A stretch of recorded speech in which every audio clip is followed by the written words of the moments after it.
Então exclamou Adão: Esta sim é osso dos meus ossos e carne da minha carne. Ela será chamada mulher, porquanto do homem foi extraída.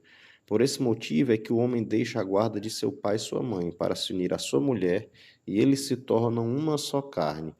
O homem e a mulher viviam nus e não se envergonhavam. Gênesis 2, de 23 a 25. Esse episódio, a nossa reflexão, é sobre o casamento. E esse é um tema que é muito importante para todo homem e mulher de Deus que quer constituir família. Não é à toa que o diabo ele ataca essa instituição que é proposta de Deus para a humanidade e é base da sociedade. E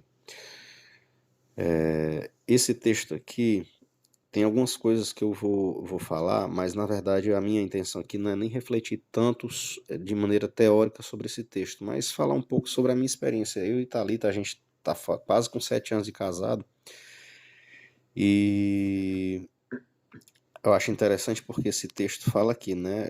Sai o homem, deixa a guarda de seu pai e sua mãe e se une à sua mulher, eles se tornam uma só carne. E eles viviam nus e não se envergonhavam. Eu acho interessante porque isso é a questão da transparência. Eles eram extremamente transparentes e extremamente dependentes uns dos outros, no bom sentido. Era interdependência, não era codependência, né? Mas eu não vou falar especificamente sobre isso, não. Para quem não sabe, eu e Thalita, a gente casou com pouco mais de 3 meses de namoro. E mesmo para os padrões evangélicos, esse é um tempo muito curto, a gente sabe disso. Tá certo que eu e Thalita, a gente casou, já era mais velho, né? Eu tinha quase 37 e ela 2 anos e pouco a menos. E a gente casou, não foi por gravidez, e a gente não tô aqui julgando, não. É só uma questão de dizer que a gente casou voluntariamente, não foi obrigado, enfim. Mesmo que a gente sabe que muita gente acaba que engravida e os pais obrigam a casar, mas não foi o nosso caso, não. Mas antes de entrar nessa história, o que me levou a refletir sobre esse assunto hoje, especificamente, há muitos anos atrás, quase 10 anos, eu viajei para o Uruguai e um costume meu, quando eu viajo assim para qualquer lugar, seja para o sertão, seja para o lugar internacional, quando tá na minha possibilidade, eu vou para uma igreja, vou para um culto, vou ver o que que Deus tem falado daquela população local, né? E esse dia eu fui para a primeira igreja batista do Uruguai, uma igreja muitos anos, 150, 170 anos, uma coisa assim. E uma coisa que eu achei interessante foi que o pastor de lá, trazendo a própria experiência dele, ele disse o seguinte: ele disse que demorou coisa de 9 anos para casar com a mulher dele. E ele disse que foi um dos maiores arrependimentos da vida dele. Porque se dependesse dele, olhando para trás, ele recomendaria, como ele fez no dia, né, que todos os jovens casassem cedo. Cedo não só na idade, mas casassem não passassem muito tempo para casar.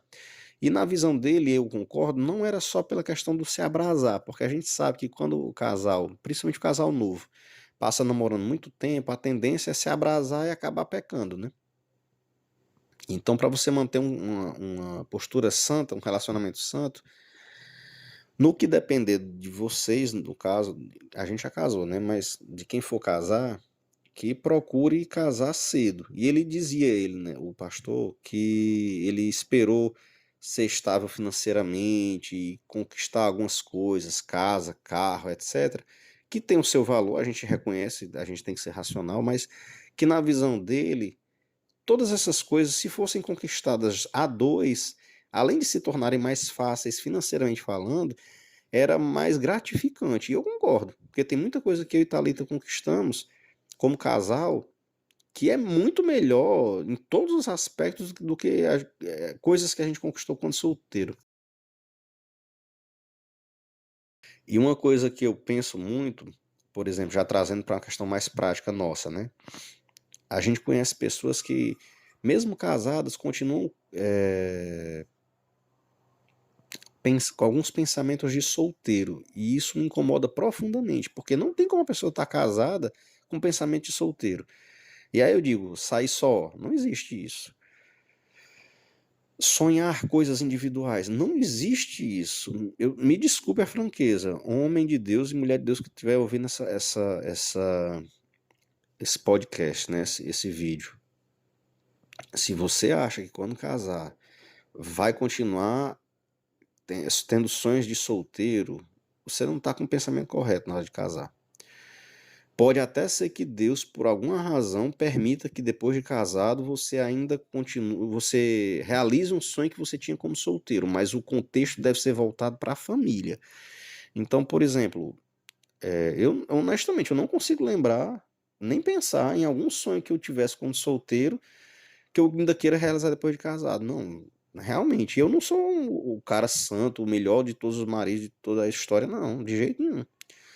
Mas é porque realmente isso, lendo a palavra e no meu relacionamento com a minha mulher e com os meus filhos agora, principalmente depois que você tem filhos, aí é que tudo muda mesmo. Questão de sonhos. Então, se, sei lá, eu sou um cara que gosta muito de arqueologia. Se eu sonhava, por exemplo, em conhecer as ruínas pré-históricas da Bolívia, sei lá, uma coisa bem aleatória aqui. A minha realidade agora, depois de casado, é outra. Eu tenho que pensar, Thalita, o que que você quer passear? O que é que você quer conhecer? Ah, não, você quer conhecer isso? Não quer? Não, tudo bem, vamos conhecer outra coisa. E com os meninos agora que mudou mesmo. Eu e Thalita, a gente abre mão de algumas coisas porque o passado de solteiro ficou para trás. E o passado, entre aspas, de só nós dois também já ficou para trás. Então tem coisas que você, como casal, muda muito. E você, quando solteiro, que pensa um dia casar, tenha isso em mente. Tenha isso em mente. E eu não estou desincentivando ninguém a não casar, nem a postergar o casamento para tentar realizar sonhos. Muito pelo contrário, eu assino embaixo do que esse pastor lá da Igreja Batista no Uruguai falou. Casem cedo, porque tudo que você construir, tudo que você for sonhar a dois ou a mais quando Deus der os filhos, aí é que vai ser bênção mesmo, vai ser muito mais gostoso e gratificante. A Thalita vai dar uns 50 centavos aqui dela. Isso, mas vale lembrar que o casamento, né, não é aquela história que a gente casa para ser feliz, né? A gente casa para para viver para o outro, né? Nos doamos completamente para o outro. E aí entra a questão da sabedoria, a questão de ver as necessidades do outro, né? E se for possível realizar, e se for possível suprir, por que não fazer, né? Como o Eliade está falando, se ele sonhava como solteiro visitar um lugar de arqueologia, mas esse nunca foi meu sonho, e nunca foi mesmo, né? Mas se, como família, vejo, a gente vê que é possível fazer isso e que para mim, mesmo sendo um sacrifício ir para aquele lugar, mas sabendo que é um sonho que ele tem, né? Por que não realizar? Por que não abrir mão, né, de algo que eu gostaria de ir para outro lugar, mas sabendo que aquilo é importante para ele, a gente cooperar para aquilo acontecer. Mas eu entendo também que é nesse contexto família, né? Não é um contexto solteiro, não é um contexto sozinho. Com relação ao casamento, tem três coisas que eu acho que são fundamentais, porque a gente vive no mundo evangélico e, infelizmente, mesmo no mundo evangélico, a taxa de divórcio é muito alta. É muito alta, isso é uma tristeza, porque são poucas coisas que a Bíblia diz que Deus odeia, uma delas é o divórcio. Na verdade, no dicionário de todo cristão não deveria aparecer a palavra divórcio. Até alguns vídeos na internet que a gente vê meio cômicos, pessoas entrevistando casais mais velhos, de muitos anos de casamento, 50 anos de casados, 50 e tantos anos de casado, aí perguntam qual é a razão do casamento dar certo e tal. Eu achei engraçado um deles dizer que, olha, divórcio foi uma coisa que nunca esteve sobre a mesa. Homicídio já teve sobre a mesa, no sentido do cara já ter considerado a hipótese, brincando, obviamente, né? Mas isso é para mostrar a seriedade de como a pessoa que é casada, o casal casado, que tem isso com a seriedade que deveria ter, que é a seriedade que Deus ama a família é a proposta de Deus para a sociedade, né? A base da sociedade, e odeia o divórcio. Então, quando a gente tem essa seriedade, devia levar isso em consideração, de nunca considerar a hipótese do divórcio. E obviamente eu e Thalita, a gente quando casou, tinha pouco tempo junto, não se conhecia, porque podia ser que a gente tivesse, sei lá, muitos anos de amizade, aí não, vamos resolver casar com 3 meses, tudo bem, essa seria uma excelente hipótese, né? Mas não foi o que aconteceu, a gente não se conhecia tão bem assim. Então, o primeiro ano, principalmente do nosso casamento, foi um ano que a gente teve lutas, teve briga, teve muita discussão. Chegou ao ponto de eu pedir oração para irmão, porque estava muito ruim para mim. Chegou ao ponto de Thalita dizer muitas coisas para mim que estava. Porque, gente, a gente é pecador. Tem um livro muito bom que eu comecei a ler há um tempo atrás, chama Quando Pecadores Dizem Sim. Porque essa é a realidade do casamento cristão. A gente não por um milagre, Deus santificou e purificou e tornou perfeito os dois antes de unir, não. A gente continua tendo nossos momentos de egoísmo, de reclamação, de luta, dificuldade, de ciúme, de pecados que a gente não tratou e deveria ter tratado na época de solteiro e traz para dentro do casamento, e aí essa bagagem às vezes causa problemas. Ninguém tá negando isso, não. Isso aí é uma coisa que a gente tem que ter maturidade, e casamento é uma coisa para homens e mulheres, não é para criança, não é para menino. É para gente madura. Infelizmente, aqui é a nossa realidade do mundo atual, as pessoas têm amadurecido mais tarde. A gente vê gente com 35, 40 anos adolescente, com comportamento de adolescente. Aí não dá, né? Não dá. E aí eu falo em geral, em todos os aspectos, questão do trabalho, carreira, profissão, estudo, e aí relacionamento então nem se fala, né?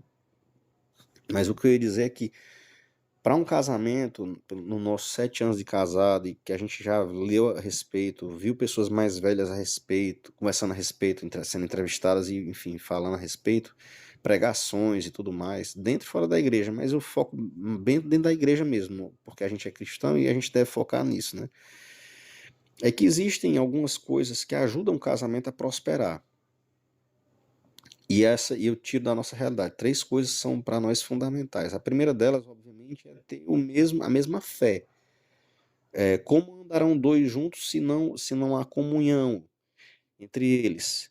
E a palavra de Deus também diz que comunhão há entre luz e as trevas. Em que sentido? De que o servo do Senhor não deve se casar com a pessoa que não é serva do Senhor. E aí eu já não digo nem que tem a mesma religião. É literalmente, se você é servo do Senhor, você está comprometido com a obra, você não deve casar com uma pessoa que não dá a mesma importância que você às coisas de Deus, que não ama o Senhor da mesma forma. Essa é a número um. Mas eu digo mais, essa não é suficiente.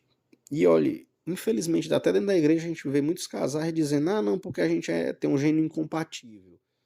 Isso é falta de vergonha na cara, meu irmão. Jesus bem disse que é dureza do coração do homem. Dureza do coração do homem. Gênio incompatível, não existe isso. Não existe. Isso é falta de vergonha na cara. Na verdade é que dentro da igreja ainda existem as diferenças, né, de fé, digamos assim. Porque a gente vê muitos casos, estão dentro da igreja, mas um ali busca, é fervoroso e ama ao Senhor, e ama servir, e ama buscar, e tem outro que é só esquenta banco de igreja, né? Então isso já é incompatibilidade, assim. Que a pessoa não vá se, se transformar, que não vá ser trabalhada e vá também, né, ter essa paixão toda e ter esse serviço e ter.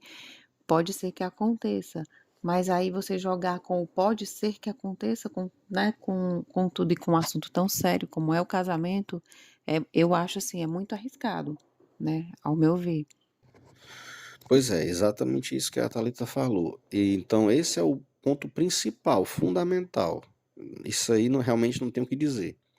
Mas tem fora isso, tem dois outros pontos que quando a gente escuta as pessoas com mais experiência. Ah, Só um minutinho. só esqueci de uma coisa, gente. É a questão do que o Eliade falou, né? Dos gênios incompatíveis, né?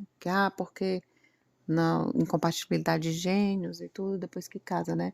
Só que a gente aprende, e é uma coisa que assim, nossos pastores falam muito, né? A questão não é gênio, é pecado, né? Então é dar nome ao pecado mesmo, assim.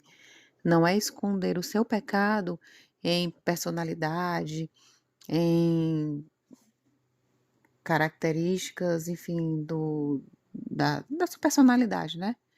Realmente reconhecer o pecado. É a questão que eu ia dizendo, né? Os dois pontos que mais causam divórcio, principalmente no meio evangélico, é a respeito de criação de filhos e a respeito de finanças. Muitos anos atrás eu ouvi de uma pessoa sábia que na visão dela, como é que você ia ter comunhão com a pessoa na cama, ter intimidade com a pessoa na cama, que é isso que o casamento traz, intimidade total.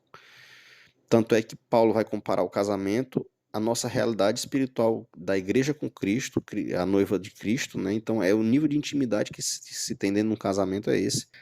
Então como é que você espera ter esse nível de intimidade com a pessoa e não compartilha da sua vida financeira com essa pessoa? Isso era a visão dessa pessoa que eu foi uma líder numa igreja que eu frequentei muitos anos atrás disso, e eu concordo plenamente.